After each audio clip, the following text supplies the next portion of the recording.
There's this culture somewhere out in the world that thinks that killing babies is okay. Killing people could be obviously bad, but killing a person to save 10 people, is that bad? In which criteria between like both of them that you explain will this be into, this gray area? Yeah, if you are a classical Kantian, then you did the wrong thing.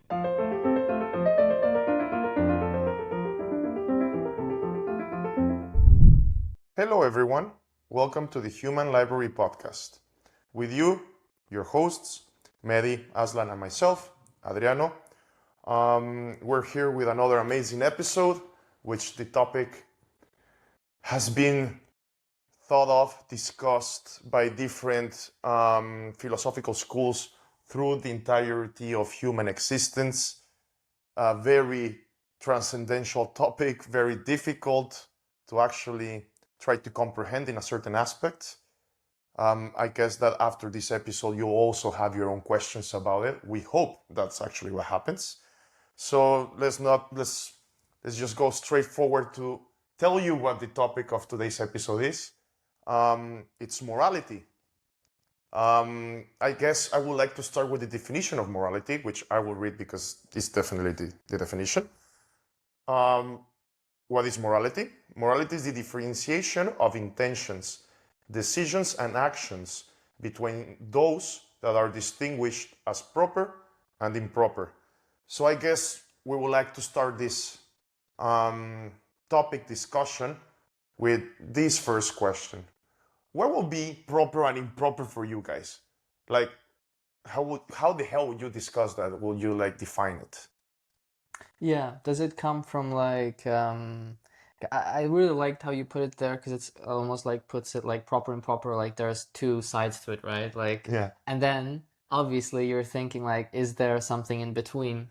What's the gray area in between the black and white? Or what are the levels, right? Yeah. Yeah, or is it black and white? But yeah, I think that was a good introduction. I think in this episode, I would be very interested to delve deep into the gray area, the area between the black and white. Hopefully, what do you think, Mehdi? I think it's very difficult to define what's proper and what's not proper when it comes to morality, based on what. I think most people believe that morality comes from God or comes from religion. Other people believe in experience and observation, what they can see. Other people believe in intention. What makes something good is what you intend. What makes something good is the result of what you do, regardless of the intention. So, as Adriano mentioned, there are many philosophical schools about morality or the study of ethics, and I'm very interested to dive deep into some schools of thought because we cannot explore all of them in one EP. Maybe we can have a second EP afterwards, discussing the rest. But yeah, I think I can start and explain what's the oldest school of thought, which is the divine command theory. Because all of them are theories. We cannot say that, okay, this one is better or this one is better. I mean, obviously, at the very end, you have the freedom to judge and decide what works better for you in terms of your reasoning and experience as well.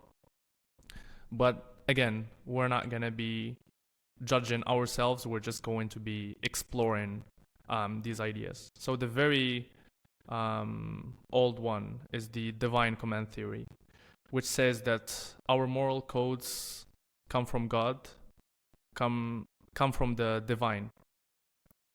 And I think that's the oldest one when it comes to morality. So the way we get our values or moral codes is from God. If you're a divine command theorist, there was a very interesting conversation reported by Plato about the Euthyphro problem, which is a conversation between Euthyphro and Socrates. And it's a very interesting one because it leaves you with a dilemma with two horns. every answer is a bit more unpleasant than the other one, for specifically people who are following the divine command theory. So it can be portrayed as this. So Socrates asked Euthyphro, who was a divine command theorist, so are right actions right because God commands them? Or are right actions commanded by God because they are right? So both questions are tricky. The first one, accepting that God's commands alone is what makes something right, then God makes goodness. If God shows up to you right now and says, Aslan, you have to kill Adriano, should you judge your reasoning? How's your thinking process is going to be like? Okay, I have a brain. I'm thinking that it's immoral to do so. But if you're a divine command theorist, then you will have to obey God because God creates goodness and He's the absolute truth and He knows what's good. So for divine command theorists, maybe they can take some minutes to think about this. But the other horn is, are right actions commanded by God because they are right, and that's a bit difficult for divine command theorists to believe or to kind of absorb, because it means that morality doesn't stem from God. In that case, God is an observer, and He took the essence of what's actually right from another source. Then why should we follow God to get our values if He's in between? Why don't we look for the source that says this thing is good? Because in that case, God is a kind of messenger. He doesn't command, He recommends, because these things are right. So He says that I'm commanding these things because they are right, but He didn't create them. It's out of His creation, in a sense, because they were already right. I know it's a bit it's a bit thought provoking, yeah, and it requires some thinking here, but that's why it's still a dilemma that many people are trying to answer. What are your thoughts, guys? I think for this one, I think this is a good kind of a thing to think about, and it's kind of like a mind-numbing thing to think about if you like ideas and if you like this kind of paradoxes kind of, but I think it's especially torturous for me because I instantly start thinking about a lot about religious, like theology and religious thinking and Jungian thinking as well, which goes kind of a lot like hand in hand and a lot into religious thinking, and like the questions of like morality and what is God as well, because it's quite Jesus topic. Yeah.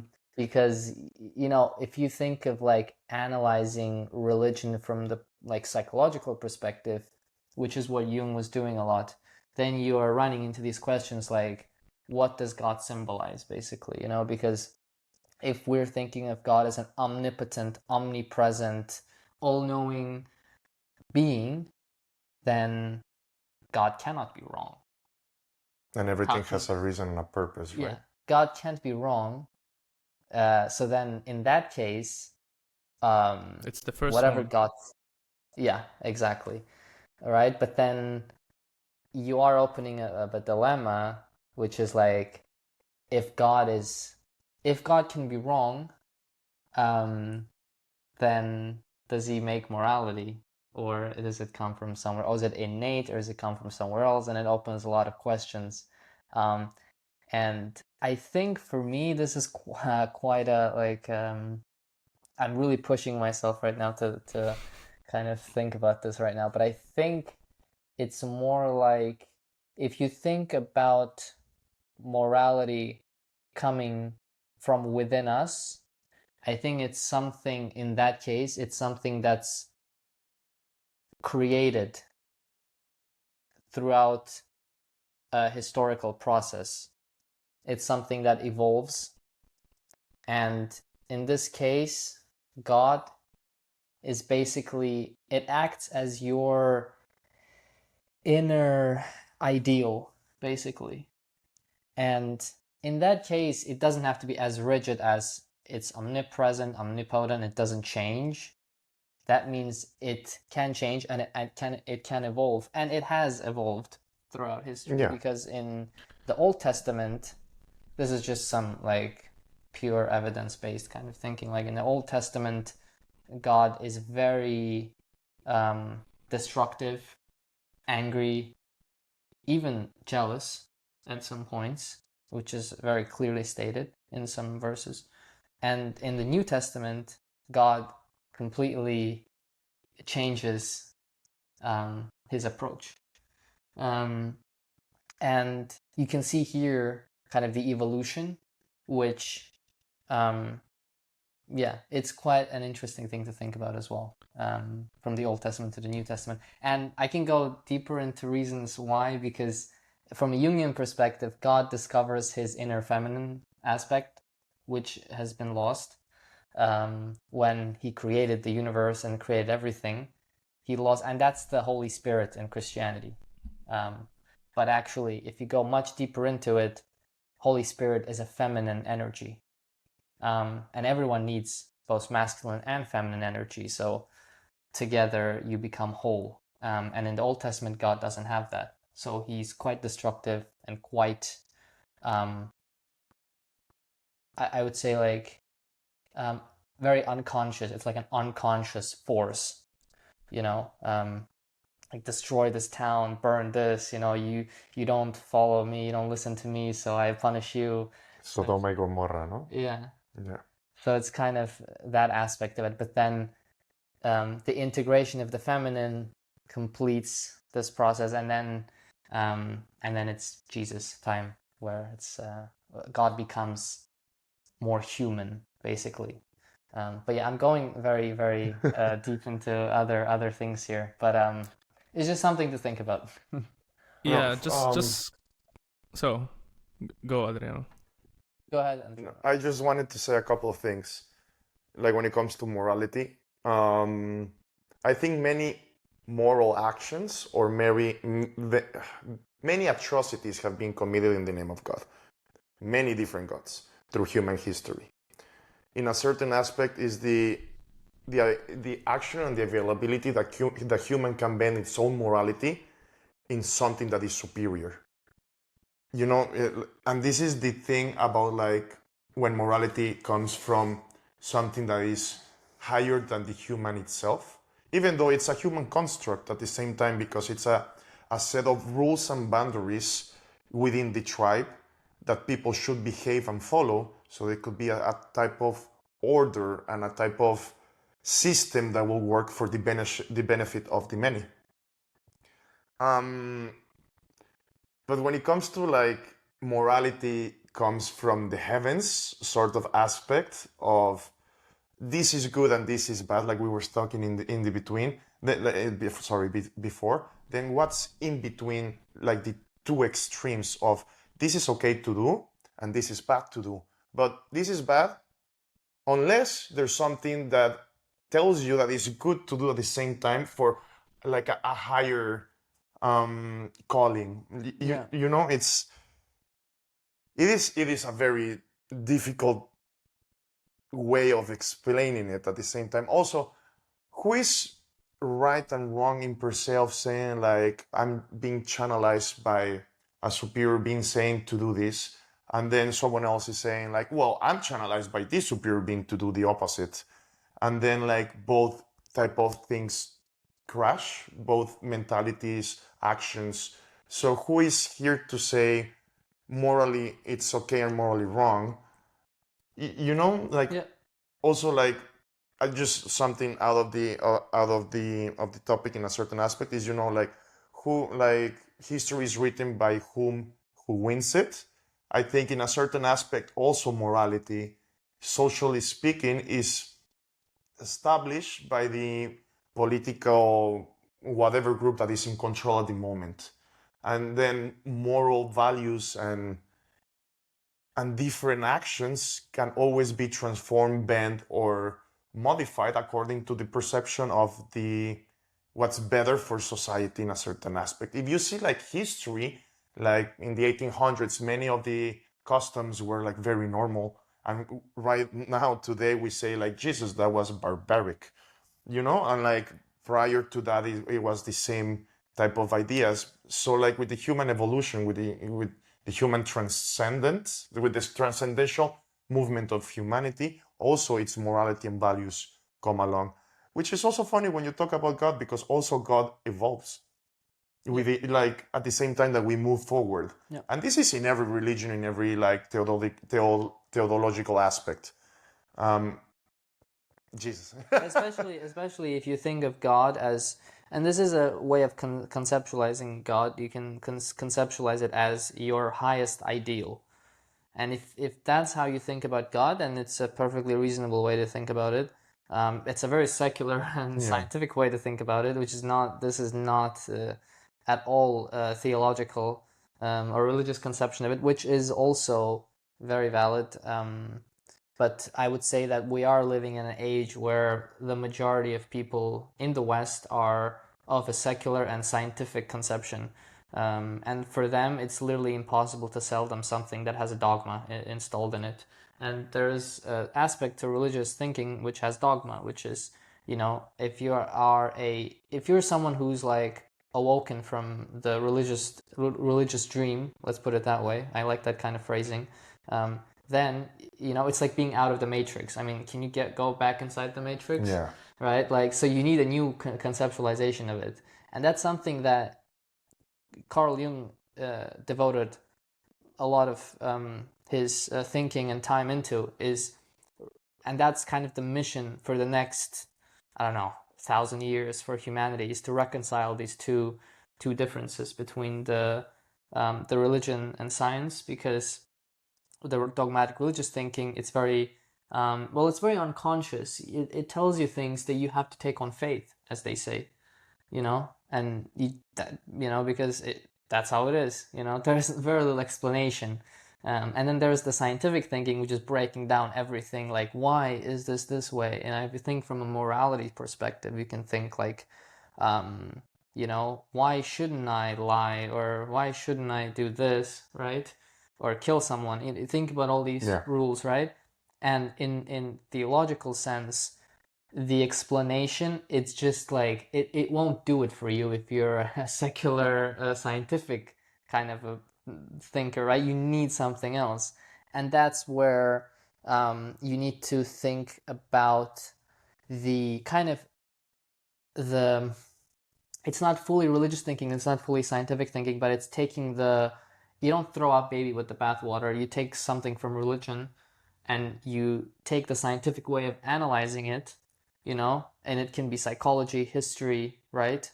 And you try to combine them. So you have a conceptualization of it that's based on rational kind of, rational analysis. And in this case, I don't mean rational as in like religious people are irrational. Yeah. I just mean rational from a rationalist perspective, which is like kind of scientific. Like, I need explanation into like why Cain and Abel's story. Why does it mean what it means? Why shouldn't you get jealous, kill your brother? Yeah. Like, why did in the Cain and Abel story, why God didn't like Cain's sacrifice and he liked Abel's sacrifice, and he rewarded him, but then Cain, what does that mean, right? For religious people, But it's a whole nother thing. I will also like to say that in a certain, well, not in a certain aspect, in the connotation of everything we're saying right now, everything everywhere all at once, it also applies like in a social construct of humanity, in a political aspect and view. It depends on where you like focus your energy in a certain aspect. We're talking about like the beginnings of morality, but like it goes hand in hand with every human action that it goes there. And I don't know, it's a Yeah. it's a very interesting way of or approach of actually seeing life itself, right? In with your human lenses, with your moral lenses of what is morally correct or incorrect to the beginning of the question, right? What is proper and improper. Yeah.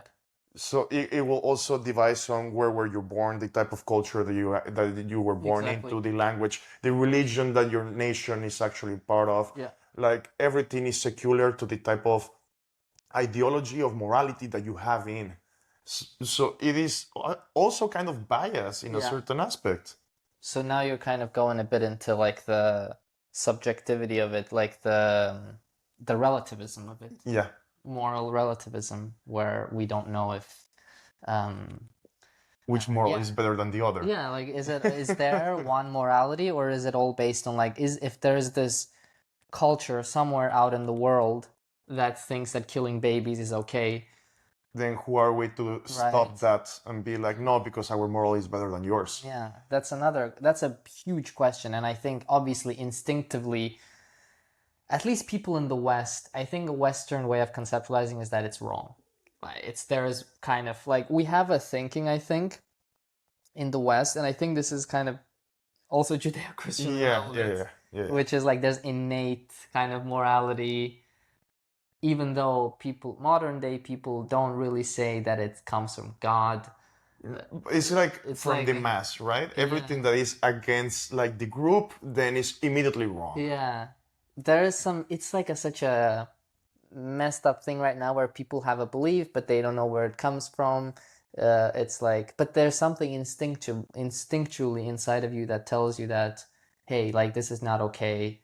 But yeah, a lot of thinkers try to tackle this in a different way, and hopefully we can explore those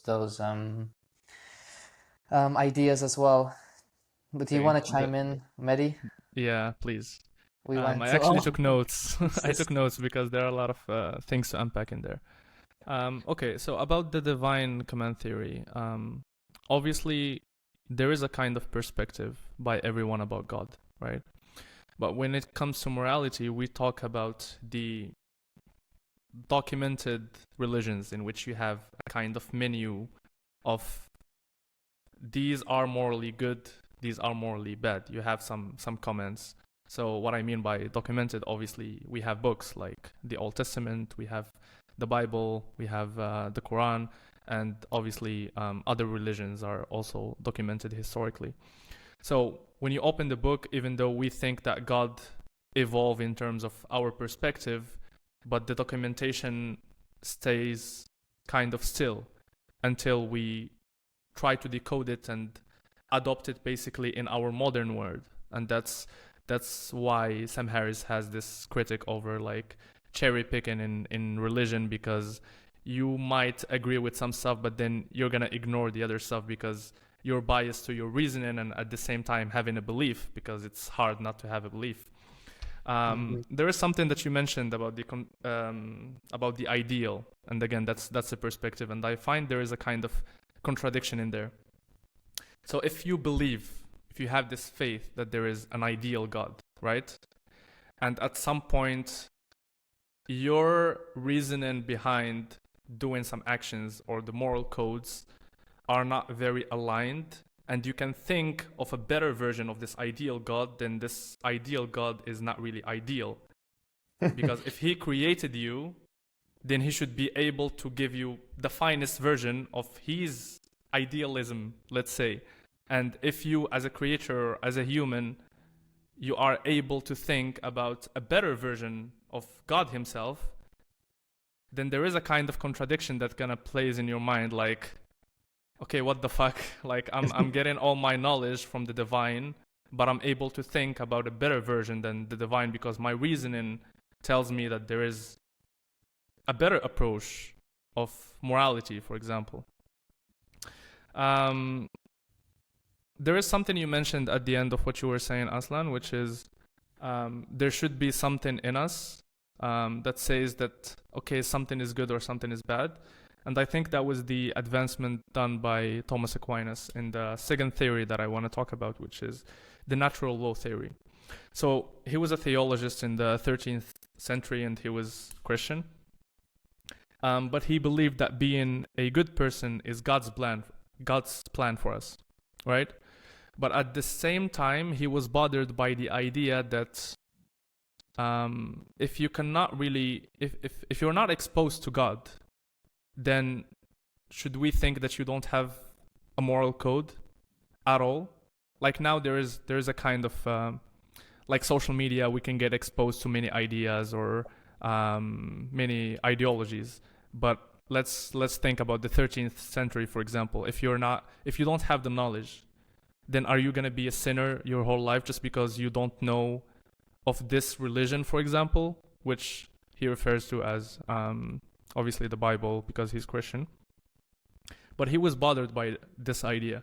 And then what he explains is God loaded us with some instincts or some let's say, moral codes even before discovering religion, right? Which he calls the basic goods. I'm going to mention all of them. So from his reasoning, again, God designed us to seek what he created to be good. And the basic goods are life, reproduction, educates one's offspring, seek God, live in society, avoid offense, shun ignorance. So all these basic goods are ingrained in us as humans even before discovering God. And by live in society and shun ignorance, he was very inspired by Stoicism, by the way, back then. Even in his writings, you can feel that he kind of copies the four cardinal virtues from Stoicism. But we're gonna talk about this in the Stoicism episode. I'll hold myself not to be distracted. But we don't need the Bible to understand the basic goods. That's from his perspective. But there is a problem with that. So if God created the good in us, why do people violate the natural law all the time? The main reason that you can think of is ignorance. Okay, these people don't know that this is actually good. But is ignorance the only reason why people do immoral stuff?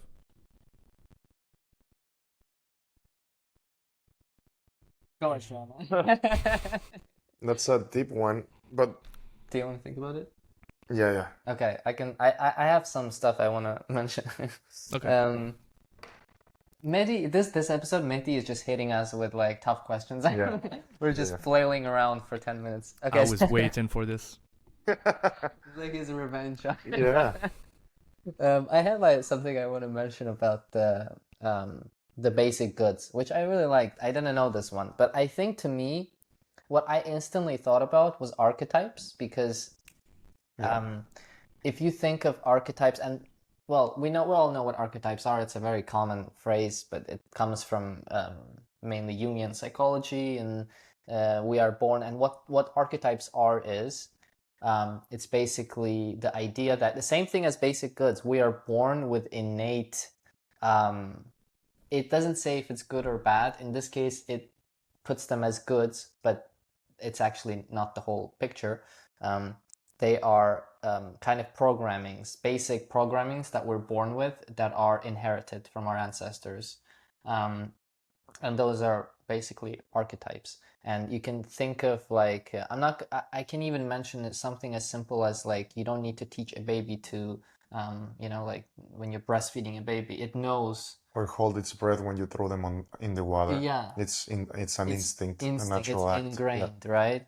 And that's like the most simplest form of what I mean by the archetypes, or like and also a very related one to this is the collective unconscious, which is the collective memory of your ancestors, once again. And in this case, the basic goods, you can also attribute them as some of these, reproduction, for example, right? This is something, I guess it could be that you could attribute them to like, yeah, this is something that you're born with. It's like a programming that you're born with. So that's something that I found quite interesting, which is Can I very stop cool. you for a second? Yeah. Okay, if reproduction is a basic good, are you a sinner for deciding not to reproduce or have kids? Well, that means that depends on what your conception of sin, Yeah, because yeah.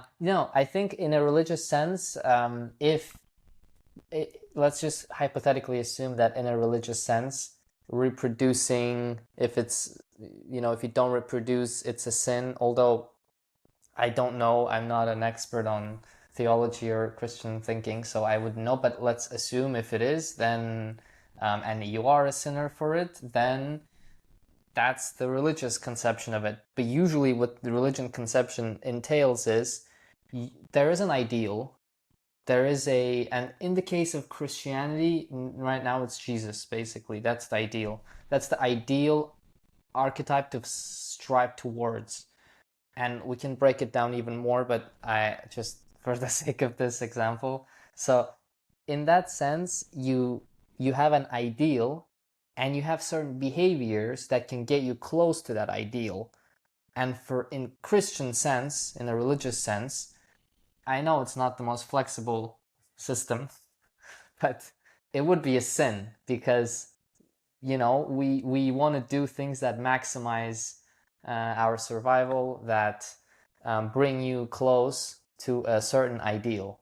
So in that sense, Strive closer to perfection. yeah, exactly. When the image of perfection will be Jesus, right? Exactly. Yeah. That image of perfection it's a template. You cannot escape that. You need to have an image of perfection. All cultures and civilizations have They their all own have way. it. Yeah. In the West, it's Jesus, and there's also another debate whether or not that's like the best conception of the ideal because it lasted for so long. But in that sense, yes, it is a sin in a Christian thinking. But obviously, outside of it, the way you could conceptualize it is that if you choose not to reproduce, you are straying further away from the God. ideal, from From the morality of God. yeah. But yeah, this is just some ideas. To answer some, Don't actually, to ask another question about what you said, Mehdi, then if you get away from God or you get closer to God, that's a way to clean your sins from this earth. So are the humans naturally born sinners, like basically Christianity says, and that's why they need to get baptized? Like, are they naturally bad in a certain aspect and they come to this existence to become good and to correct their path and to be closer to the perfect idea of what a perfect human should be? Or is it the other way around? We're born good and this world makes human bad unless they follow this path. You know what I mean? It's like, what is it? What is the moral aspect of it? Are human morally good or are human morally bad? I think that goes into free will as well. Like, do you get to decide if you're going to be moral or not? Because you're going to be born in an environment that's going to make you a product, but... No, but sorry, I do have to ask, do we really have free will? We're not going to go into this now, because I think we're going to be very... yes or no will suffice we're going to be very distracted from morality. We can do it in another episode. we can do that one. There are different conceptions of it, but in this sense, if you think, I think like everyone is leaning towards. Okay, I'll answer that in a very simple way. You feel like you have free will, but you actually probably don't. Yeah, we don't. That's a good answer. Yeah. Yeah, we don't. But you feel like you do. They give you the illusion that you have because they give you the ability to have a couple of options which you need to take, but those ideas, those options never came from you. Yeah, exactly. The same as morality. Yeah. The same as morality. Actually, yeah, that's true. Because if you think of yourself to be a lot more complex of a being than you think you are, because there's this idea that you're a conscious person and you're going through life and, I decide to do this, so I do this. I totally decided this on my own, which is not true. It's an illusion, of course. Right. So in that sense, morality comes from somewhere, right? It's installed into you from somewhere. And and definitely also culture affects you 100%. I mean, let's think about the worst example, like Nazi Germany. I mean, you have all these people like But let's not forget that Hitler was actually religious. yeah, of course. Yeah. A very religious, devoted man. There is a discussion about it. I mean, he used to No, quote no, no. from He was. He was always saying, God is with us, God will follow the path of the Third Reich. Of course, Hitler was religious. Yeah, I mean, it's like very... Yeah, but there are discussions about it as well, I think, in terms of... Another episode. Not the fact, not the fact of it, but just like what was the purpose of it, or was he sincere or whatnot? Well, have you heard that he was actually looking for like the Holy Grail and this kind of stuff? Really? Yeah, the Indiana Jones type of movies. They're actually based on like, well, the movies not per se, but the ideas that were actually in a certain aspect true. Yeah. But yeah, another topic. Going back Indiana Jones. Indiana Jones. Okay. I'm going to throw... Sorry, Adriano, go. Yeah, just something quick. Going back to morality, when you said like it depends on the culture that you're born, it also depends on the parents that you have. Yeah. That's like there are levels. 90% of your background will be your parents. If you have very religious parents or very atheist parents, if the culture that you're coming from, the values and morals that they give you since a kid, you know, there's a saying that the biggest pillars of morals that a boy or girl can have comes from family. Yeah. The thing is I'm gonna wrap it up and then I'll give it to Mehdi to continue. I just want to mention like a conceptualization of how this kind of morality can be formed, the one that we're talking about now, like the family, the society. And this is the way this can be conceptualized is we act in the world as human beings, right? We do things, right? We watch each other and we learn something from each other. Then we write those things down. Then we read those things, we have some ideas about it, and then we act again based on those readings, and then that cycle goes on for a very long time. Yeah. And then eventually you have some kind of a doctrine that says like, okay, killing people is probably not a good idea. Like maybe it's not morally correct. Like this is not the most optimal way of existing, let's say. Yeah. Right? So, or like lying, it's not good. The perfect example from religion, and this is why Christianity has lasted for so long, is because they have these like all these very pacifist type of things that if you document. Yeah. Like the Ten Commandments, you know, you have like people in the desert going left and right, acting immorally, and then if you just sit there and watch them, like, okay, this guy did this and it didn't end well. Imagine you do that for 1,000 years. Yeah. You're gonna get like, okay, doing that is probably not a good idea. Let's write that down.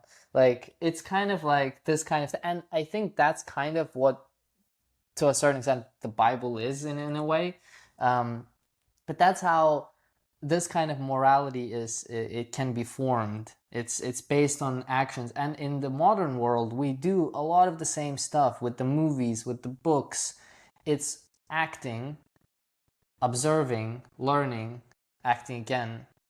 Art does this a lot as well, you know? Why do we like art so much? Like the human expression. Exactly. Yeah. That's it from me. I'm just gonna wrap it up. Can I go now? Well, you. Yeah. Oh my God, we could be here for 7 hours, guys. There are obviously a lot of components that make us come up with our principles. So, for example, the thing you said about Christianity, for example, I'm still a bit biased to the idea that if you have a menu of moral codes, then it doesn't really evolve. And what you said is more like the humanism approach of morality. Like, you look at the experiences, the consequences, the intention, you gather all this data, and then you come up with the idea of, okay, based on the data we have, this thing is good or this thing is bad. It's not that religion is changing. yeah, it's not that religion Very is changing, scientific as because well. if it doesn't change, then you're absorbing from experience, right? From consideration to people. There is also some kind of empathy towards it. And as you said, like, okay, killing people could be obviously bad, but killing a person to save 10 people, is that bad? You know? And I cannot wait to move from the theory that are related to God to talk about some kind of reasoning, personal reasoning behind coming up with morality. But just following up with the natural law theory, because again, Thomas Aquinas was believing in God and that moral codes come from God, but at the same time we are preloaded with these basic goods, basically. And David Hume's critique to this was it's something called the is-ought problem. So just the fact that these basic goods exist doesn't really make them good, because it's fallacious to assume that just because something is a certain way, that means that it ought to be that way, which contradicts the natural law. So for example, there is the basic good of life, but would you kill someone and eat his meat just to survive for your survival instinct? That's a basic good. But okay, reproduction, are you gonna justify being I don't know, doing bad stuff to women just because you have this sexual desire? Is that going to be justified? The fact that we have instinct doesn't make them goods, but it's our basics, basically. Okay. Basics, basically. Like, but isn't that the idea that we're superior to other living beings in this earth because we can actually understand and control our instincts? Not if you're a divine command theorist, because then you have some reasoning. You analyze and you come up with your own conclusion, right? Yeah. All right. So, moving to the next school of thought, which is, okay, I'm not going to mention the name, but I'm going to talk about the critique that we're transitioning from, not the divine command theory, but... This episode should be called Aslan and Adriano versus schools of thought.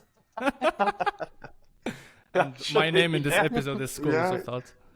Oh my God, that would be cool. It's actually something that you brought up a bit. You talked about it, but that was Immanuel Kant's idea or critique towards these schools of thought. So he understood that if we look into religion for moral codes, we will get different answers because there are different religions. So how are you going to say that something is objectively good or bad based on these religions, right? So in order to determine what's right, you have to use reason and consideration towards people, which is humanistic in a way. So not everything we do is a moral choice. Some actions are driven by desire. If you're working to get money, it's a desire. It doesn't make it morally good to go and work. You can choose not to go work and you're not harming anyone. And it's not like sticking to a moral code, right? So that's the hypothetical imperative. But the main idea, or being a Kantian, is believing in the categorical imperative, which is basically commands that you must follow. There is a law in the universe that we are all abiding to in terms of morality. So it could be understood through different formulations, right? The first one is the universalizability, and I'm glad I said it right because I was a bit concerned. This principle, and I'm going to quote Immanuel Kant, is act only according to the maxim you can at the same time will that it should become a universal law without contradiction. A maxim is a principle or set of principles. And the general rule, if you approve of the maxim of a bad behavior, you are universalizing this action. To unpack what he said, if I'm very hungry and I don't have money, I go steal some money, then I by myself believe that it's that everyone can steal. I wouldn't mind Adriano stealing from me because I'm doing the same behavior. So if you are abiding to this universal law, then you should question before doing anything if it actually abides to the universal law. That's the categorical imperative. There is a universal law that we are all following, in a sense, for being morally good. And then there is the formula of humanity, which is act so that you treat humanity, whether in your own person or in that of matter, always as an end and never as mere means. And by mere means, he means your own benefit.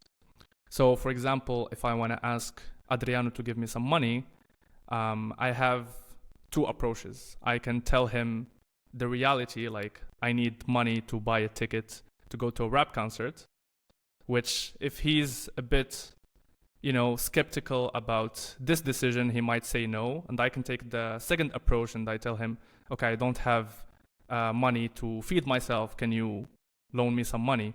So that's acting as a mere means, which is my own benefit.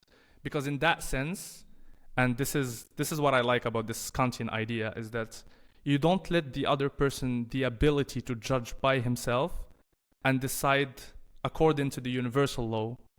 Because then you're deciding for him, you're kind of deceiving, you're manipulating just to act as, to get your own benefit. And in general, in the universal law, we are all using each other, but there is a kind of consent. So, for example, the audience is using us to get some kind of interesting conversations, right? But we are abiding to it because we don't mind, and we know that this is going to be the consequence of putting the video on YouTube, for example. But if we try this kind of deception, if I'm using you to get my own benefit without telling you the truth, then I'm using you for my own benefit. So Machiavelli speaking, basically. Yeah, that's very, very, very, very 48 laws of power kind of. I also like the aspect of this is like, to make it more complex, you have to be consciously aware of the fact that you are doing this, right? Yeah, you have to. Yeah, you have to be aware. Because you could do it if you are without meaning to do it. Yeah. But then it's not morally wrong or right. It means that you were ignorant. But then we could go back into like, if ignorance is actually a good excuse for you to act the way. Because what matters is the result, not your intention, right? It's what happens afterwards.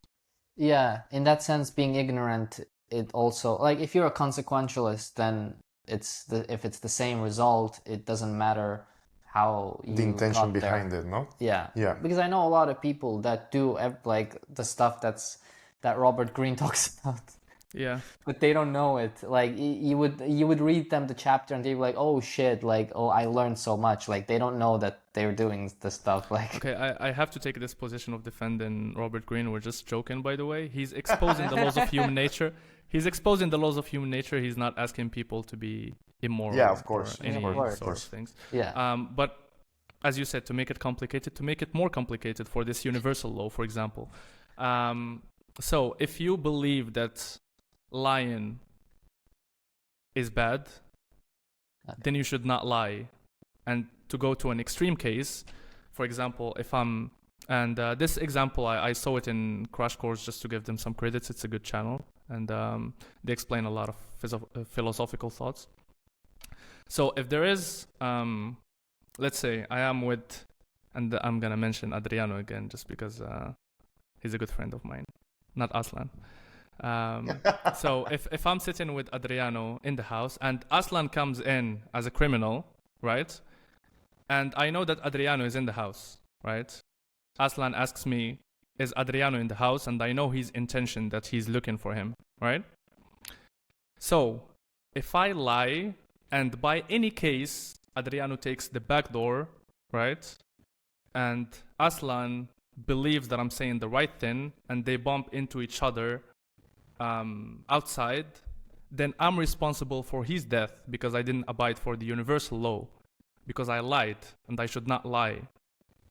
But if I refuse, that's the perfect case scenario, but if I say the truth, and something happens to Adriano, then the criminal is the only one responsible. I should not feel guilty or responsible for saying the truth. That's abiding to the universal law. Which is, if you think about it subjectively, are you really gonna say the truth? That's strong. It's like that's like a topic that I think we wanted also to talk about, like the famous, like the bending of morals. Yeah. Like depending on the situation. When can we make it flexible to Exactly. When could be change like our the moral flexibility choices? of morals be implemented in our daily day or specific consequential action? So this is actually a perfect like scenario. So I have a third scenario. What happens if you lie, and thanks to your lie, Adriano doesn't get murdered by Aslan? Then you just did the right thing. No credits. But you still didn't follow the natural law, though. No, you said you lied? Yeah, you lied, and Yeah. Adriano gets saved thanks to your lie. Mm-hmm. Then in which criteria between like both of them that you explain will this be into, this gray area? Yeah, if you are a classical Kantian, then you did the wrong thing. Yeah, you did the wrong thing, yeah. Not because he's alive, but because of the action you took. Because you should not be responsible of his death or if he's alive. Yeah, it's it's definitely a complicated topic. You know what? I think I'm just gonna go on a bit of a tangent about my life. I think that don't kill me, man. Okay? No, actually, we need a break. Let's talk about personal stuff. I was thinking, because sometimes I think like about this question of like universal, like should you do, because if you do a universal law thing, which is like a templated kind of thing, like, okay, I have to do this, and then I am absolved of all responsibility for it, let's say, because like I did the right thing, so whatever happens, it's not my fault. It's not my fault, right? But even doing the right thing takes consequences, which at the same time you will be responsible for them, whether you follow the right path or not. Yeah, I mean, at the very least, if something bad happens, let's say, you will feel bad. Yeah. Right. I mean, it's not you're not responsible for the action. Yeah. But at the same time, you are responsible for what occurred. Yeah. If to make it more complicated, how do you even determine that it's a good thing? Based on what? On principles. What's principles? Where do you get them from? Well, principles is literally the concerning the distinction between right and wrong or good and bad. That's literally exactly where do you get them from? If something is good or bad, that's what we were discussing before. Principles comes from your family, from your culture, from the country that you're born, from the religion that you have. Principles can be individual, which I think it's a fallacy. It's just a social aspect of the principles. So how do you know that they're objectively good? By the way, I don't know the answer. I'm just asking questions. None of us know the answer to anything that we're just discussing, but we're just discussing our points of view to see like the different type of mentalities and thoughts that are within whatever, like everything we've been reading and researching. There's no right or wrong. That's the good thing about, like the weird thing about morality at the same time, because it's the science or discussion between right and wrong, but at the same time there is no right and wrong. Because if you think it in a natural way, then if it happens, it's because it's naturally bound to happen. Whether the action is dead or alive, it is within the natural laws of the possibilities of the universe and the world. So, in that sense, you don't hold any kind of responsibility towards actions?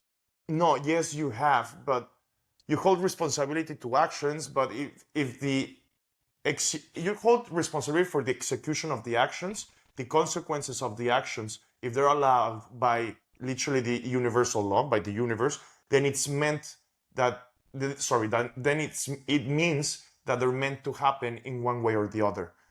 Like, we do not control the outcome, we just control how we respond to it in a Stoic approach, if you want to. Okay. Let's present the trolley problem. So, you have a train, right? You have a train going in one direction. In this direction, you have 5 engineers working on that path. How do you call it? On the railway. On the railway, right? On the railroad as well. And you are you have access to the monitor. Let's say you're the person assigned the railways for train, and you can change directions, right? You see 5 engineers working on this railway. You know for sure that they cannot hear that the train is coming, and the train cannot be stopped. And you have the ability to change direction towards a second railway in which there is only 1 engineer working there. What's gonna be your choice? Well, in this aspect, I personally will choose like the benefit of the many against the benefit of the few. But this is difficult. Then at the same time, you're gonna create pain in us, whatever the choice you make. Now, the whole idea of this will be like to generate the least amount of pain that you can possibly generate on the outcome. So, will you sacrifice the many for the benefit of the few, or would you sacrifice the few for the benefit of the many? And also, another thing of morality in this aspect is what happens, just to take it up a notch another time. What happens if the many are corrupt, are evil, and the few are actually just? Then how will this differentiate the decision that you make? Exactly. So the greatest good is the greatest number. That's literally utilitarianism. Yeah. And that was mostly like the answer of everyone who were like people asked about this train.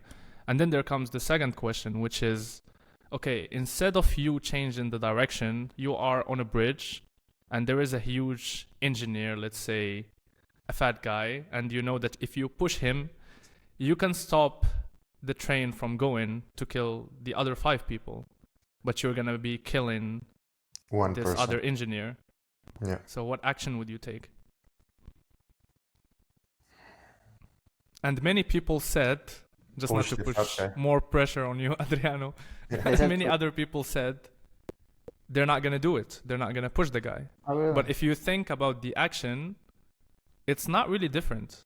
From a utilitarian perspective, you're still saving, you're going for the good, which is the greatest number, but people don't want to be involved directly in killing this person. They're saying change in direction. This means I'm doing something about it. I'm not going to feel guilty about seeing 5 people dying because of my inaction. I'm taking the action.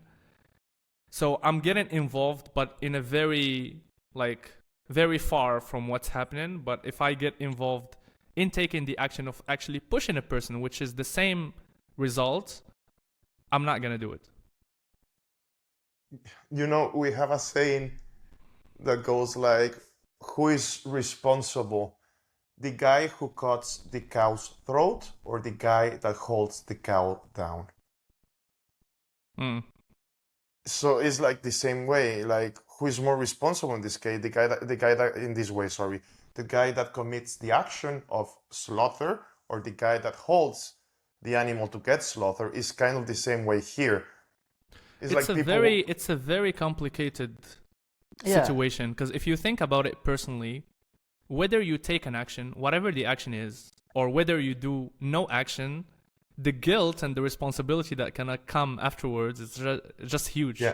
Like what is actually the right thing? How can you define it? You can be a classical utilitarian and say, yeah, the greatest good is for the greatest number, but then that comes what you just mentioned before. What if these 5 people are corrupt and this person is a good person? Or let's take it to another stage in which we say, your brother is that engineer. Would you allow this to happen to save the greatest number? Or even if yourself. Because when you think about it subjectively, no, let's just say that you're taking the action, right? But this person who's gonna die, you're subjectively attached to this person, because in that sense, in the first case that we mentioned, you're not related to any of these people. You know nothing about them. You just know the number. It's a numbers game. Yeah. There is even a question about morality in that sense, because you're just following numbers. You don't know who's good. You're just assuming that the greatest good is the greatest number, right? Yeah. But then if you know for sure that this person that you're gonna cause killing is someone you know, is someone you're emotionally attached to, then are you gonna change the action that you wanted to take, and you're gonna justify by another source of morality source? I think that's why religious people were like, just don't do it. Unless it's in the name of God. Well, yeah. Yeah. Well, I think that it makes things simpler because, okay, let's say you use let's say you make a certain decision, like a utilitarian decision, and you save however many people, right? But then you have to assume that you don't know these, like, who these people are, because, you know, what if they're, I don't know, terrorists that are gonna kill like thousands of more people, you know, like in that case it becomes very complicated, and it doesn't quite work as smoothly. That's also called the soldier dilemma, right? Yeah. The soldier mentality. What is that? Follow orders or follow your morals. Okay.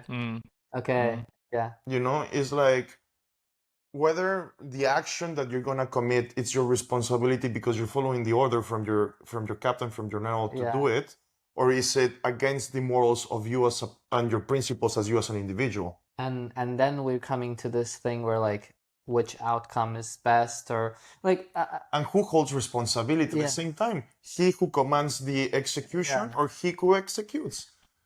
I want to mention this one thing with like a narrative thing because it's from Harry Potter. I love this. I love this because it made me really think. And this is okay, think about Harry Potter. You've seen the at least some of them, right? Yeah, all of them. So in Harry Potter, he's in the school, right? The wizardry school. And in every, up until the last few, like the last 2 or 3 films, in every one of them, there's a new adventure, right? And the school is in danger. Always. Something. Yeah, always. And always the administration or the higher-ups, they're always against Harry doing the things that he wants to do to save the school. Yeah. There's always obstacles for him to save the school from the danger. Also, like teachers from the same organization help him to like achieve it at the same time. Yeah. So like the powers playing underwater type of thing. Oh, sorry, continue. Yeah. So the aspect of like the fact that he has to break the school rules in order to save the school, it made me really think. Because at the end, it's a good outcome. Yeah. Right? He, like, let's say in the second one with the snake. The basilisk. The basilisk, right? I mean, he does a lot of things that students aren't allowed to do. But because he does it, he saves the school. He saves the girl. Yeah, like, who gets petrified. And, like, it's a very interesting, and it made me think about this as well when you said the soldier dilemma, because you have a set of rules, the school rules that you're not supposed to be following, that you're supposed to be following, but then Harry breaks the rules and he saves the school and has a good outcome. So in that sense, if you take that story as an archetypal story, what do we learn from that? Should you just, because let's just say that everyone else in the school follows the rules. Yeah. You know, but there's this one kid. And then, you know, in the story, it's very interesting because Harry has a part of Voldemort in him. So he has a dark side. Yeah. And that's why you can say that, okay, he has a piece of evil or like dark side. He has a Horcrux in him. Yeah. So that's what allows him to kind of be able to be a good student, but like also be able to go into the like break rules that are like But that also is very Machiavelli. I know. That's the thing. That is also very Machiavelli. It's like you could say that from a Jungian perspective, he has his shadow side like integrated or something. Yeah, that works on his command. Yeah. Um, Oh Jesus! It's so it's very interesting when it comes to like breaking rules for institutions, but again, going back to But it will be the same in life, if no? yeah, if Like it's breaking rules in life. if it's coming from the divine, then you cannot break them because that's your ideal. That's the issue with divine command theory or getting the moral codes from God. But then, as long as you can justify yourself that it's coming from the divine, whatever action that you make will never be wrong. Not if it's taken directly from God, because God gives commands. So it's not that you can justify every action. You have some commands to follow. That's the thing. Yeah, but God can rewrite every command that it wants because it's divine. So as long as you can justify that it comes from the divine, whatever action that you're doing, that you're just not a pawn on this chess, but you're like just being guided by God itself, then whatever action that you're making will never be wrong, even if it means killing. The issue with that we're issue with fucked either that way. Yeah, we're fucked Exactly. either way. There's Exactly. no win in this situation. No, the issue with that is if God rewrites his commands, then so your ideal didn't know what was right from the beginning, or he acts on his feelings. Like, okay, he has new reasons now to change the commands. So based on your reasoning, like, why is it changing now? Or should I just keep following whatever happens? I should keep following. This also like brings a lot of overthinking when it comes to this situation. I'm gonna give another example. Yeah. There is the example of Batman. Yeah. So I like this one. Yeah. Batman always catches the Joker, right? And Yeah, he never has this killed him. moral code of never killing, right? And then thousands of people are dying because of it or something. And he always takes him to prison, knowing that he's gonna escape, that he's very clever, that he's gonna escape again, and then other people die, and he needs to, from his social responsibility, he needs to kind of do something about it, but he's very Kantian. He's abiding to the universal law of not killing in any circumstance. If he was utilitarian, he would kill him to let the other people live. Yeah. Right? So, is It's the Batman same doing as, the like- right thing? It's the same as like but it's a very common archetype. Yeah. In movies or in cartoons, Yeah. there's always this character who's the main character, Naruto. like, or like I think the one came to my mind was the last Black Panther film, Okay. the final one, and I haven't watched it. fuck. No, it's okay. Well, the Same. main character has a choice.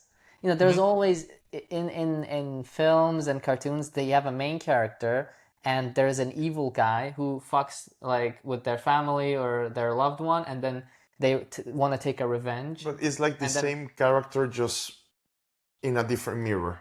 Yeah, Because he's like the morally upright type of justice Yeah. symbol, and then the one that is rotten. yeah, But it's kind of the same character, is the same type of value, just pushed on the opposite direction. These follow the path of good, these follow the path of evil. exactly. But And there's a same- moment. Sorry. There's a moment that the character has a choice to kill or not to kill, and then there's always a voice of reason that stops them from, like in the Black Panther is a good example because she, the main character, she's like the sister of the Black Panther, and she wants to well, I'm spoiling the movie a little bit, but she got the bad guy and she has a choice whether or not to kill him or not, and her brother's voice comes to her and she like has visions of her mother, or like there is a voice of reason, and that tells her, don't do it, you're gonna like tarnish your soul or something. Like, and then she doesn't kill the bad guy, and it goes to jail. So that's a very common theme in films where like, but yeah, it's saying like morally, like if you think like, okay, what does this story tell me? Yeah, you shouldn't kill the bad guy. It's also a good reason to have another sequel and sequels come in of the movies. That's just to break a bit the seriousness. That's true. I do have a question. Then how would like an institutionalized penalty, like the death penalty by the government, will enter in this criteria of morality? If it's not like the individual who's doing the act, but it's the collectiveness that is judging someone by their actions and pronounce it as a society the penalty for the consequences for them. How would this be morally criticized, viewed? Well, I think in that sense there are groups. Society be responsible for this? Well, I think the main responsibles are the international organizations that kind of set the rules for, okay, these are human rights, this is what you should do, this is what you should not do, and this is also this is also a question about... There's no individual morality because we're always abided by the morality of the many. Then regarding the own decision that you make, which is following the morality of the institution, you will never be right or wrong, but you will always be fucked. Well, there are rules, but they don't get into your personal life in terms of, okay, this is... Well, it's gonna differ in, let's say, conservative countries in terms of religion, because then they have, for example, if you're not religious in some religious countries, there are some things that you should do and some things that you should not do. But again, it doesn't go to the extreme, like, okay, I cannot think that you like killing and you think it's morally good, and then you cannot kill in the country. There are obviously some rules. But I think there is a huge influence, but I don't think you're 100% controlled by their moral influences. You get to have a choice, not free will. Sure. You have a choice in acting. If it's self-defense, then if it's like I need to kill or I will be killed, where will morality stand there? Well, I think self-defense, yeah. From my personal reasoning, yeah. But then, like, and I think even in terms of institutions, they don't tell you, like, okay. I think, I mean, that's a problem as because an institution is illegal. You should always act the amount of power to not take another person's life, but just to subdue him. So even though, but that's very like... It's not very flexible, because if you get to do it, you have to be on your own property, and okay, in some contexts you cannot really... depend, because you will always be someone like, why did you took the last choice when you had so many before? And you're like, well, I just reacted to the situation. Yeah, but that's not morally correct, even though your life was at risk. Yeah. Yeah. And then if you actually take somebody's life trying to protect your own or trying to protect somebody else's life, you still broke the universal law of killing. So it would be like Batman in this would be the Batman scenario. Yeah, that's a very interesting point, because well, going back to Batman, he always defends himself, but he doesn't kill the Joker at the end because he's able to defend himself. But what if you're not 100% sure that you can defend yourself? Would you still let the person live and be threatening your whole life coming at you? Exactly. Yeah, it's in movies it's always a very like it's very easily portrayed, but in real life it's not that easy. I mean, but there is this, what I am getting from this is that there is this yearning for a universal law to be a thing. Yeah. Because subconsciously we want it to be like, otherwise we wouldn't be making so many movies like in this way. No, but there's something that's also storytelling. Remember in our past episodes that we learn more as a storytelling. Yeah. Movies it's a type of modern storytelling. Yeah, but to like Yeah. still pass morally correct behaviors and blah blah blah blah blah to Yeah. keep the population under a Yeah. certain stigma or Yeah. range of Yeah. what is good and what is bad. Yeah. So you always have this morally correct character. Yeah, exactly. But I'm just trying to abstract it to the point where can we discuss this on a level of like normative level, like if this is good or a bad thing to do in your life, or how should you take this as a lesson or morality for yourself? Then maybe we should discuss about the Joker and not the Batman. Because Joker, what, kills everyone? Or? Because Joker is in a point of not.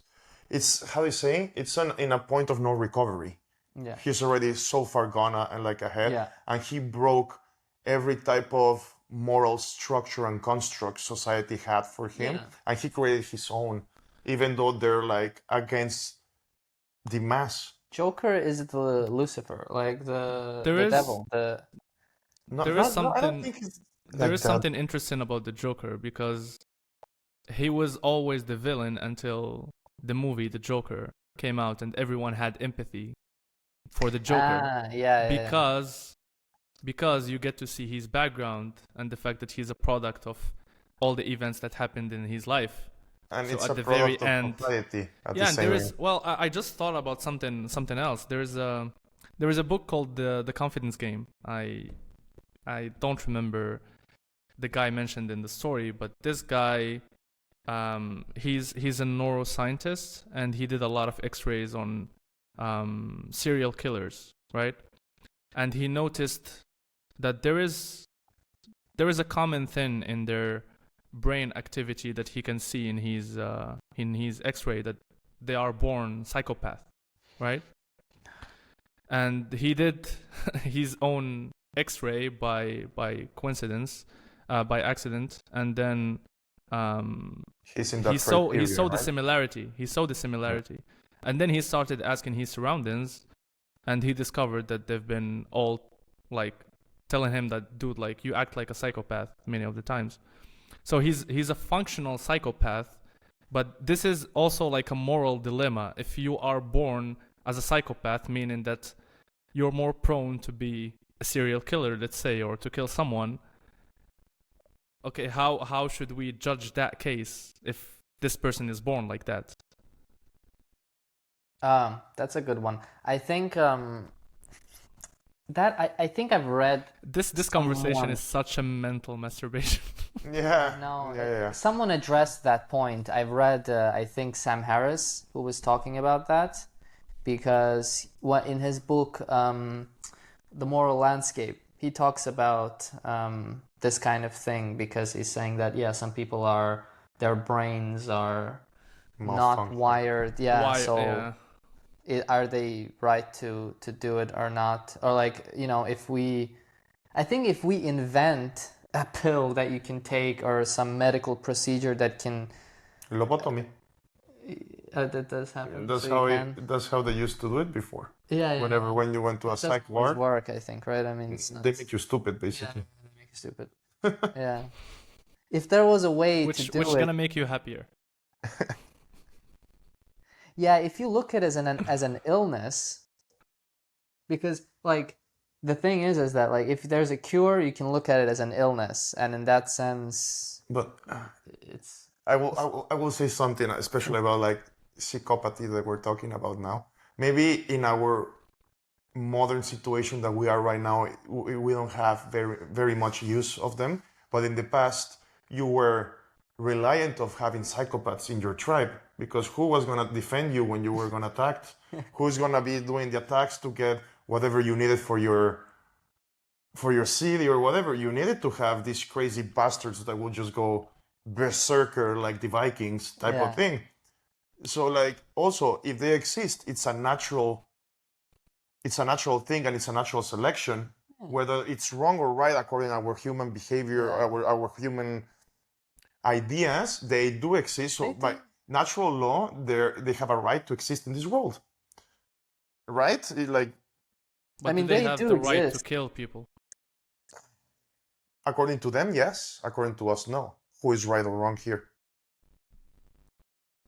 well, if it's causing death of other people, then it's fucked. I mean, yeah, we're not getting anywhere with asking questions, because it's always fucked whether you say yes or no, or whether No, you like say it's okay. good or not. Another thing It's to it's our it's good beautiful it's good to viewers. explore. It's good to explore, but this is also like justifying why this conversation kept existing, of asking these moral questions. Still exists, and Yeah.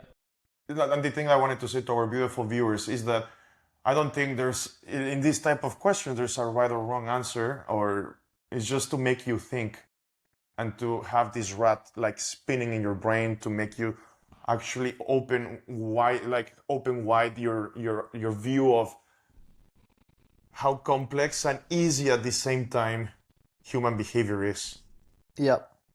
I mean, you definitely, I think when it comes to religion, I think, there's that question, do you need religion to be a moral person, or does it need to come from God? Or because, like, my girlfriend is a Christian, and one thing interesting that she told me is that you are not religious, but you act as if you are religious. Like, Because of your code of values and yeah. morals. Yeah, of And she course. said it's very impressive.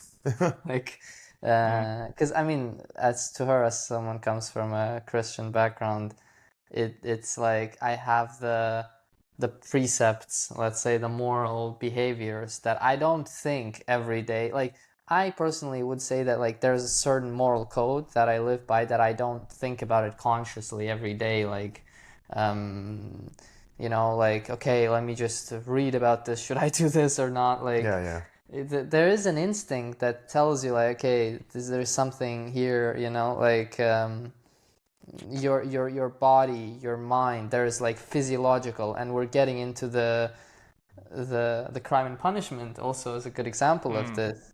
Raskolnikov, I mean, it's a perfect example of this moral question, and I think like obviously we're trying to explore this question here, but I think if you really want to go deep into a person's like thinking about it, read Crime and Punishment, because that's literally about this guy who he's like what would you think about, like, okay, I'm gonna kill this person, will I get away with it? Let's say you get away with it, which is it's a perfect example. Like, I kill this person and I get away with it. What's gonna happen to me now? Because if you think that it's rational, it's perfectly, you just sit down and read a philosophy book and you're going to figure it out.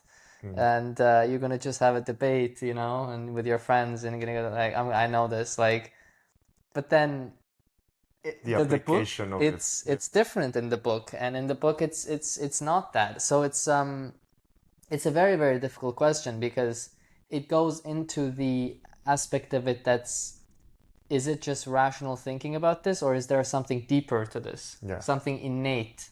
Yeah. And in a lot of the films, it's portrayed as your inner conscience, the voice, the inner daemon. That there's always, well, not in every film or narrative, but in a lot of them, there's a character that acts as your inner conscience and directs you. Sometimes it could be that good friend the protagonist has, or like the mother, or like any kind of figure that comes and says, like a very useful advice when you're in that critical situation of doing bad things or something like that. Yeah. And I guess the story in the Crime and Punishment is that, like, what if you don't listen to that? Or like, will you get away with it? It's very interesting, very mysterious as well, to a certain extent. Yeah. Like, it's definitely not clear cut, as we are proving in this episode. No. So, just something to think about. I do have a last question from my side. How would you like to explain this saying? Like, we're good people that have done bad things. I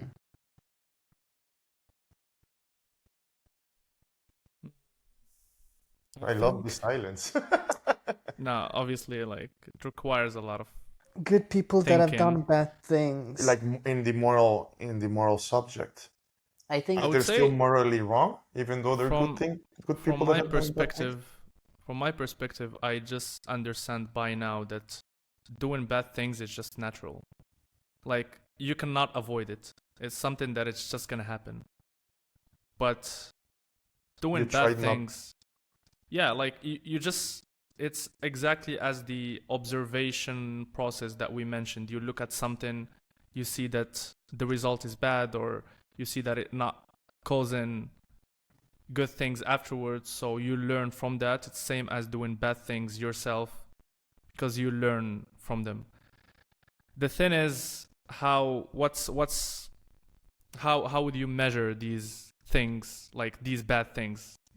Because when I think about it, okay, I've done bad things, but not to the point of killing someone, for example, Yeah. and I would learn from that, you know? Yeah, there are levels to it, which There are is levels, exactly. There are levels, also and in but Christianity. again, it's always the same moral dilemma of we're not wired the same way. There are people with chemical imbalance who are more prone to do bad things than normal people, or we have different brain activity. Again, like it's a very tricky one. The whole Yeah. conversation is tricky, but you know what I like about this is just challenging my beliefs and exploring, and Yeah, know that I that's know nothing again. And whenever I Nothing. feel that I figured out something, I'm like, there is this option again. Like, what the fuck? But it's very Just get interesting. a. Just to mention one last thing. Time wise, I would be very interested to hear the Nietzsche's Yeah. perspective on morality, and I know you wanted to explore that before the episode. all right. I was actually thinking if we should do it on the. Second one? Yeah, because Okay, it's yeah, also sure. vast and maybe we can have other questions and integrate other things. Yeah. And actually, I wanted to just, the three of us right now, come with a question for our viewers after listening and maybe seeing this episode. You can leave it in the comments on our Instagram posts, whatever you want. I think my question would be like, in your perspective of opinion, how could you rank or manage morality in your life? It could be a simple question, a simple answer like the typical that don't do to others what you don't want others to do to you, or whatever comes in mind. I don't know, because I actually think that every day. Oh, you're asking like, do you have like a rule or like? Yeah, how would you rank morality, your Yeah. personal Oh, morality yeah, in a yeah, certain yeah, aspect, like a daily type of thing, and that's why I said like living with this famous yeah. phrase of don't do to others what you don't want others to do to yourself. So like that would be like my question. What would be like your questions to our viewers? Oh man, I have a question. What do you think? Do you think there is such a thing as the innate morality, the natural law, yeah. Is there something inside of us um, that says whether or not something is right or wrong? Is there what is that inner voice inside of you? Um, Good is question. it, well, yeah. I mean, what do you think it is? I don't think anyone knows, but what do you think it is, if there is such a thing? From everything that we talked, all the stories that we've mentioned, the Crime and Punishment, Batman, Harry Potter, Yeah. what is that inside of you? If there is such a thing, the inner voice. Do you listen to your inner voice? Do you know? Do you have moments where you're conscious of it? Yeah, that's my question. My question to the viewers or the listeners is, what school of thought resonates with you more in the ones that we just explored? Do you find one of them that you can follow or you've been following? Or do you think that none of them are actually enough to define morality or to determine what's a good thing or a bad thing? I think that would be my question. Good question as well. Yeah, I think very very interesting conversation. I was I was looking forward to have it, and I was also concerned about the way we're gonna tackle it. But I think we did a good job, and I think what we invite the audience to do as well is just to challenge their minds with these thoughts, and not to overthink if they can't find the question because if they can't find an answer, because it's very difficult to come up with a proper answer to these questions. So yeah, happy to have you, everyone. I hope you enjoyed this episode. Thank you, Aslan. Thank you, Adriano. I'm inviting you also to subscribe if you haven't yet, and leave a comment of the answer to the questions and also the topics that you would like us to discuss in the future. Thank you, everyone. And this is the Thank you, Human Library. guys. All right. Jeez. Nice. Oh my god, now I'm gonna fucking mind fuck myself all night, man. Oh shit, I need to pee.